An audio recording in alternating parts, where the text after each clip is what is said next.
1 बजे से 6 बजे के दरमियान बारिश होने के पश्चात ये बता रहा है। मैच का सेकंड हाफ मुतासिर हो सकता है। वही वाली बात सुना कि कुदरत का निजाम कि पाकिस्तान बांग्लादेश से जीता और हालात जो है पाकिस्तान के लिए साजगार होते जा रहे हैं। अस्सलाम वालेकुम एवरीवन, मैं हूं Hina Didar and you are watching Jio digital. Well, क्या हाल है आप सबके? वर्ल्ड कप, खासकर पाकिस्तानी जो फैंस है क्रिकेट के, वर्ल्ड कप आप फॉलो कर रहे हैं कि नहीं? यहाँ सिर्फ उदास होके बैठ के मैच देखना आपने छोड़ दिया है? फॉलो करते रहिए, अब भी उम्मीद बाकी है। और कैसी उम्मीद बाकी है, खैर वो तो हम आपको बताएंगे। लेकिन अब जो पाकिस्तान का मुकाबला होगा वो होगा न्यूजीलैंड के साथ। और पाकिस्तान और न्यूजीलैंड का ये जो मैच होने वाला है बहुत क्रूशल है फॉर बोथ द टीम्स, क्योंकि दोनों टीम्स के दरमियान अब 4th स्पॉट के लिए जो है वो एक तरीके से मुकाबला है, क्योंकि पाकिस्तान को भी अपने रिमेनिंग मैचेस जीतना लाजमी है और न्यूजीलैंड को अपना स्पॉट रिटेन करने के लिए ये मैच जीतना लाजमी है। बात करेंगे, लेकिन पॉइंट्स टेबल पर अगर एक नज़र डालें तो इंडिया इस वक्त सबसे टॉप पर है with 14 points, South Africa at number 2 with 12 points and Australia at number 3 with 8 points. Well, आज हमें ज्वाइन कर रहे हैं इंडिया से senior sports journalist Faizan Lakhani और अतीकुर रहमान। आप दोनों को वेलकम। और हम डिस्कशन का आगाज़ करते हैं। सबसे पहले तो मौसम की बात करते हैं, क्योंकि मौसम भी अपनी भरपूर तैयारी में है और इस मैच को स्पॉइल करने के लिए, लेकिन पाकिस्तान के लिए चूँकि ये इम्पॉर्टेंट मैच है, तो फैज़ान बताइएगा कि क्या अब लेटेस्ट वेदर प्रेडिक्शन है और ये किस तरह असरअंदाज हो सकता है, किस तरह अफेक्ट कर सकता है इस मैच को?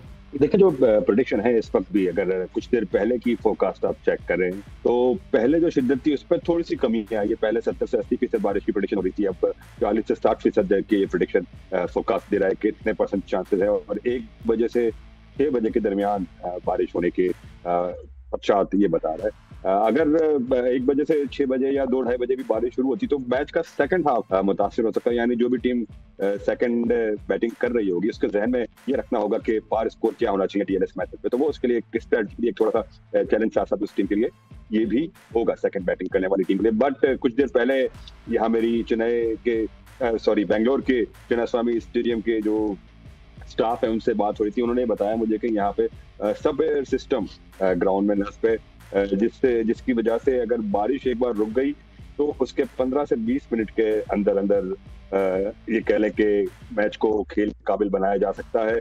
और वो सिस्टम ऐसा है कि उससे 36 टाइम क्विकर पानी ड्रेन हो जाता है वैल्यू से, और 10,000 लीटर पानी पर मिनट वो ड्रेन कर सकता है। तो ये एक इस वेन्यू की एक खास बात है कि अगर बारिश हुई और रुक गई तो ड्रेनेज यहाँ पे नहीं, बहुत जबरदस्त है। पानी वाटर लॉगिंग, जो पानी खड़ा हो जाता है वो वाली यहाँ पे सिचुएशन नहीं होगी, तो ये इस वेन्यू पे एक अच्छी बात है। तो कोशिश यहाँ के स्टाफ की यही है कि अगर बारिश होती भी और जितनी जल्दी हो सके ग्राउंड को रेडी रखे, तो ये एक पॉजिटिव साइन बहरहाल है। बट फोरकास्ट 1 से 5-6 बजे के दरमियान भी जरूर। वेल, ये वाकई एक अच्छी बात है कि जो इंतज़ामात हैं चिन्नास्वामी स्टेडियम में वो भरपूर अंदाज से किए जा रहे हैं। और लेकिन अब बात करेंगे पाकिस्तान टीम कितना भरपूर तैयारी कर रही है, प्रैक्टिस सेशन क्या चल रहे हैं और प्लेयर्स की क्या अपडेट है। तो अतीकुर रहमान, क्या कहेंगे? प्रैक्टिस सेशंस हो रहे हैं और प्लेयर्स की क्या अपडेट है? जी हिना, प्रैक्टिस सेशन आज पाकिस्तान क्रिकेट टीम ने सुबह के सेशन में किया और ज्यादा तवज्जो का मरकज शादाब खान रहे, क्योंकि शादाब खान को इस साल में 3 दफा हेड इंजरी हुई है कंकशन की, तो उसके हवाले से आज उनका फिटनेस टेस्ट हुआ। पाकिस्तान टीम के खिलाड़ियों के साथ उन्होंने प्रैक्टिस नहीं की, वो पीसीबी का जो मेडिकल पैनल है टीम के साथ, उनकी निगरानी में आज उन्होंने प्रैक्टिस की। पहले उनको मेडिकल पैनल ने कहा कि आप ग्राउंड के थोड़े चक्कर लगाएं, और उसके बाद फिर उनको बहुत ज्यादा करीब से 2 बॉलों के साथ कैचेस की प्रैक्टिस कराई गई। फिर उन्हें 3-4 बॉल की, 2-4 बॉल बैटिंग की। तो यहाँ उनका फिटनेस टेस्ट हुआ। तो बज़ाहिर ऐसा नजर आ रहा था कि शादाब बहुत ज्यादा मुकम्मल तौर पर जो है वो फिट नहीं है। और जब director Mickey Arthur press conference में आए तो उन्होंने इन खदशात को दूर कर दिया। तो उन्होंने कहा कि अबूरी टेस्ट हुए हैं तो बेहतरी नजर आ रही है और वो इस वक्त कोई ऐसा डिसीजन नहीं लेंगे, बड़ा फैसला नहीं करेंगे, क्योंकि खबरें ये आ रही थी कि शादाब जो है वो वर्ल्ड कप से आउट हो जाएंगे और उनकी जगह जो है अबरार का नाम जो है वो शामिल कर लिया जाएगा। लेकिन अभी इस पर हतमी फैसला नहीं हुआ है।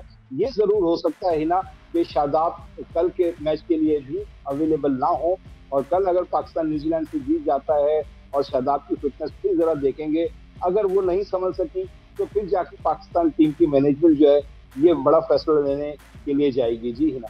ओके जी, तो ये तो अपडेट है प्लेयर्स की, लेकिन फैज़ान आप क्या समझते हैं पाकिस्तान का जो न्यूजीलैंड के खिलाफ मैच है ये कितना इंपॉर्टेंट है? अब ये तो एक फैक्ट है कि अब हर मैच जो है वो पाकिस्तान के लिए इंपॉर्टेंट है। सिर्फ 2 ही मैच रह गए, अब न्यूजीलैंड के साथ खेलना और इंग्लैंड, लेकिन ये न्यूजीलैंड वाला मैच आप पाकिस्तान टीम के लिए किस तरह इंपॉर्टेंट समझ रहे हैं और किस मार्जिन के साथ पाकिस्तान को जीतने की ज़रूरत है ताकि नेट जो रन रेट है वो बूस्ट हो सके? देखिए है ना, वर्ल्ड कप जैसे टूर्नामेंट में हर मैच इंपॉर्टेंट होता है, कोई मैच गैर अहम नहीं होता, हर मैच में 2 पॉइंट्स होते हैं। तो किसी मैच को हम गैर अहम या किसी मैच को ज्यादा अहम नहीं समझ सकते, but of course do and die situation Pakistan के लिए यहाँ पे है और पाकिस्तान को अपने वर्ल्ड कप में सर्वाइवल के लिए इस मैच को जीतना बहुत जरूरी है। और ना सिर्फ जीतना बल्कि कुछ ऐसे मार्जिन से जीत जाए पाकिस्तान तो ये कह लें कि उसके लिए सोने पे सुहागा हो जाएगा कि जिससे वो नेट रन रेट पर न्यूजीलैंड पे बढ़तरी हासिल कर ले।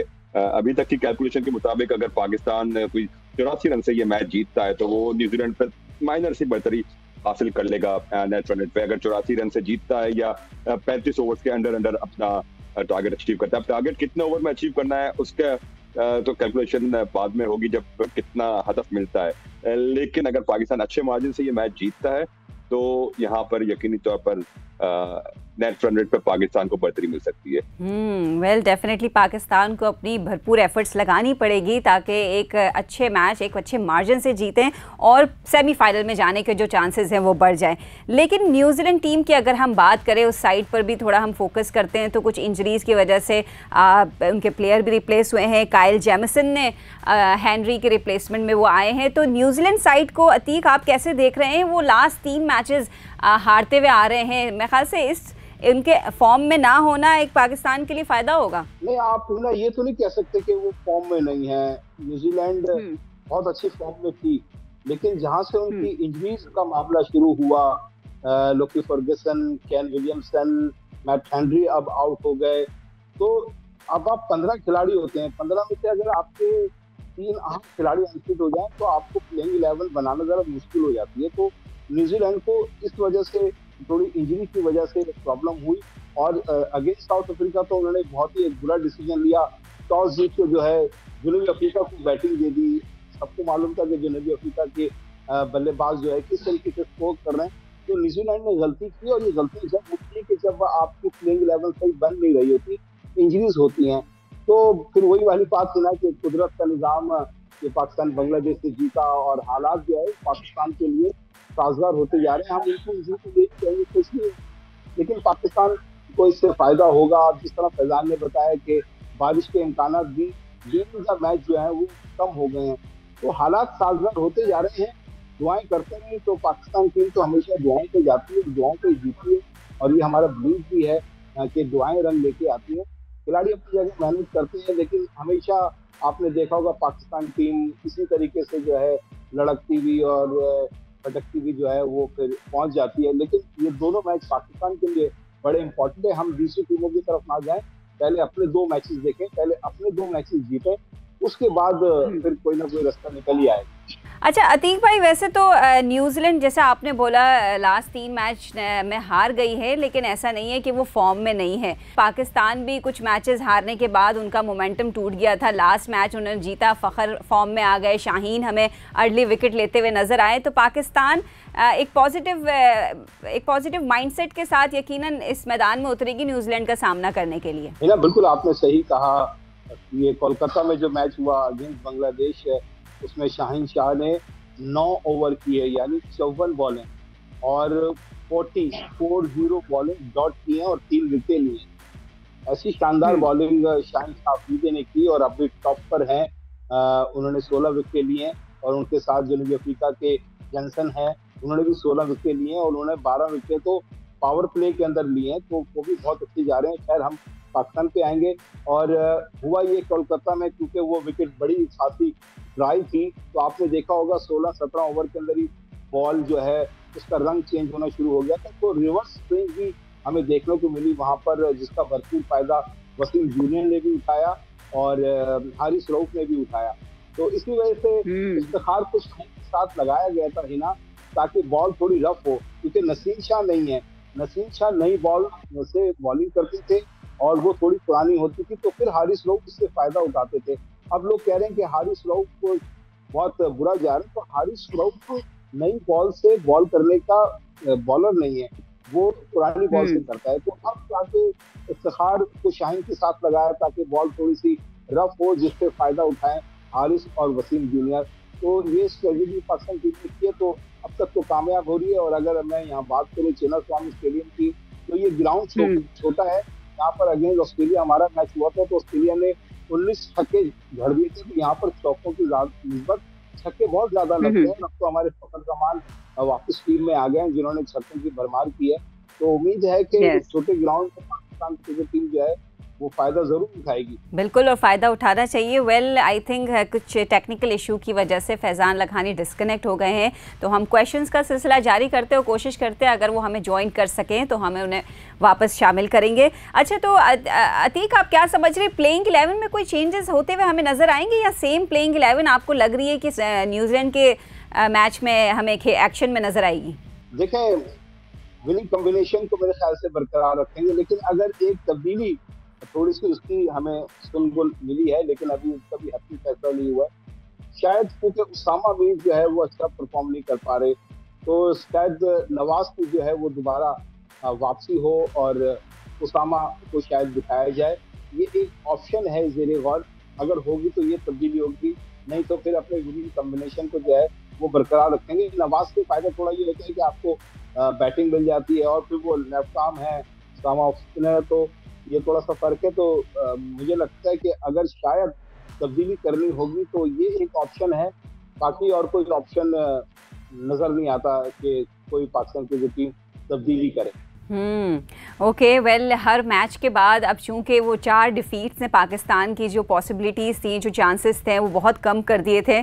तो अब हर मैच के बाद एक बड़ा सवाल ये होता है कि अब भी पाकिस्तान सेमीफाइनल में किस तरह जा सकता है, कितने चांसेस हैं। तो क्या लगता है पाकिस्तान स्टिल किस तरह क्वालिफाई कर सकता है सेमीफाइनल्स के लिए? क्या रिक्वायरमेंट है अभी इस वक्त एट द मोमेंट? हिना, देखें, सबसे पहले तो हम इससे ना जाएं कि श्रीलंका जो है वो न्यूजीलैंड को हरा दे, और श्रीलंका की जो इसको पोजीशन है वो तो 100 भी नहीं कर पा रही। हम उस पर ना जाएं, हम सबसे पहले अपनी विन के ऊपर जाएं, अपने आप को देखें। हम अपने सबसे पहले न्यूजीलैंड का विन जीतें, और जिस तरह 84 रन से पहले तो आप जीत की तरफ जाएं। अगर आप शुरू से ये माइंड लेके जाएंगे कि हमने 84 रन से जीतना है या 35 ओवर्स के अंदर हमें टारगेट पूरा करना है, तो शायद पैनिक हो जाएंगे। पहले आप जीत की तरफ जाएं, आपका अगर चांस बनता है तो फिर इसको अवेल जरूर करें कि हम, ताकि अपना आपका रन रेट देता रहो। फिर उसके बाद हमारा इंग्लैंड से मैच है, तो सबसे पहले हमें अपने मैच को फोकस करना होगा।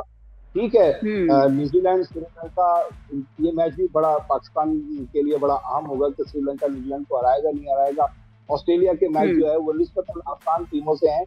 तो अभी जिस तरह आपने शुरू में कहा कि पाकिस्तान, न्यूजीलैंड, ऑस्ट्रेलिया, तो ये तो है, लेकिन अगर टीमें सिर्फ अपनी मैच पर फोकस करें, अपनी विनिंग पर फोकस करें, तो ज्यादा बेहतर होगा कि बनिस्बत हम दूसरी टीमों से ज्यादा आस लगाएं।